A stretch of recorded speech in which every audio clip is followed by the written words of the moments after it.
जनाबाई बोलती, अब मेरी चक्की परेशान नहीं कर रही, तुम्हारे गहने परेशान कर रहे हैं।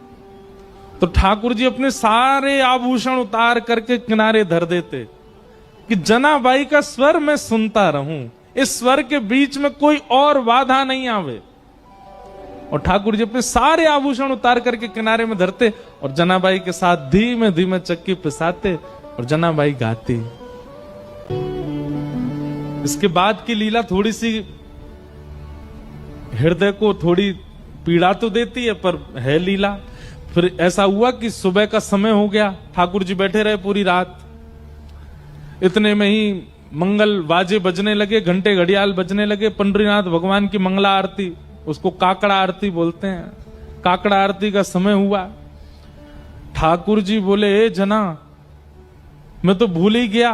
बोले, क्या हो गया? बोले, मंदिर में आरती होने वाली है।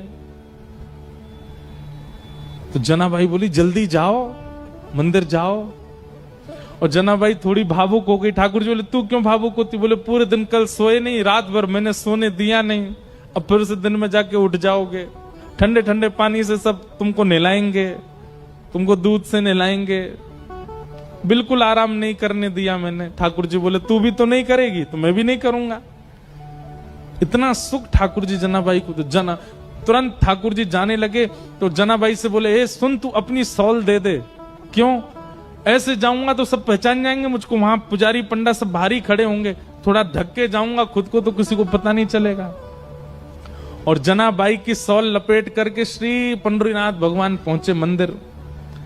बाहर पंडा पुजारी खड़े थे, चुपचाप ठाकुर जी मुंह ढकढका के भीतर घुस गए। पंडाओं ने सोचा कोई होंगे, भीतर के सेवक होंगे। और भीतर जाकर के ठाकुर जी जैसे ही अपनी वेदी के ऊपर खड़े हुए ही थे, इतने में ही कपाट खुल गए, सॉल उतार ही नहीं पाए ठाकुर जी। और ऐसे जैसे खड़े भये, कपाट खुले, सब लोग जय जयकार करने लगे, पंडरीनाथ भगवान की जय, रुक्मणीनाथ भगवान की जय। वहीं दर्शनार्थियों में नामदेव जी खड़े थे। नामदेव जी ने जैसे ही ठाकुर जी को, नामदेव जी का नियम था रात्रि शयन के दर्शन करके जाते थे, फिर सुबह मंगला में आते थे। रात्रि शयन